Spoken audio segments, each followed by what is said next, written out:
Hi guys, it's Christa from LCRC.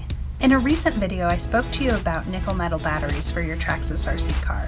In this video I'd like to talk to you about 2-cell LiPo batteries that would work in place of those nickel metal batteries in a 10-scale RC car like a Slash, a Stampede, a Bandit, or a Rustler. In another video I will talk to you about 3-cell and 4-cell LiPo batteries for cars like the E-Revo, the Max, or the X Maxx.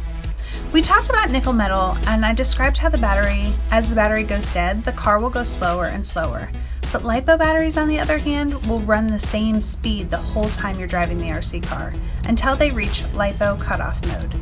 At that point, the car will indicate that it needs to be recharged.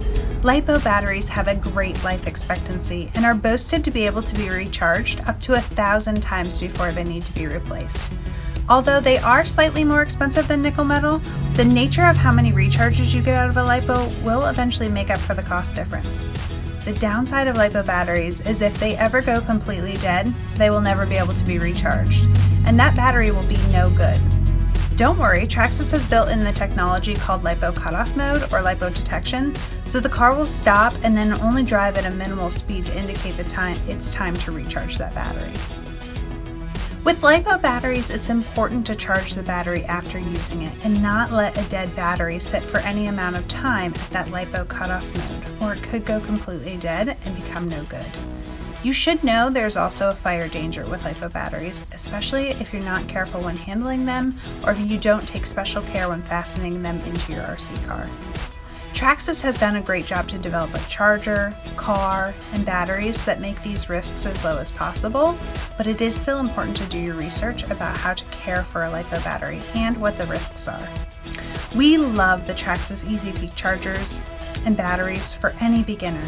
The system takes the guesswork out of battery charging, which is especially important when you're dealing with LiPo batteries. With the Easy Peak charger, charging is as easy as plugging it in and pressing the start button. The charger will indicate when the battery is fully charged and stop charging on its own. There are indicator lights to let you know how far along it is in the charge process.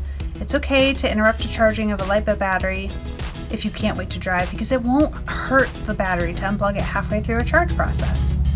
Depending on the type and quantity of batteries you want to charge, Traxxas offers several options for LiPo batteries. The most economical choice is the Easy Peak Plus. It will charge 1 LiPo or 1 nickel metal at 4 amps. It's very easy to use, and it's a popular option for 2 or 3-cell Traxxas ID batteries. If you want to charge 2 batteries at the same time, the Easy Peak Dual would be a great choice for charging.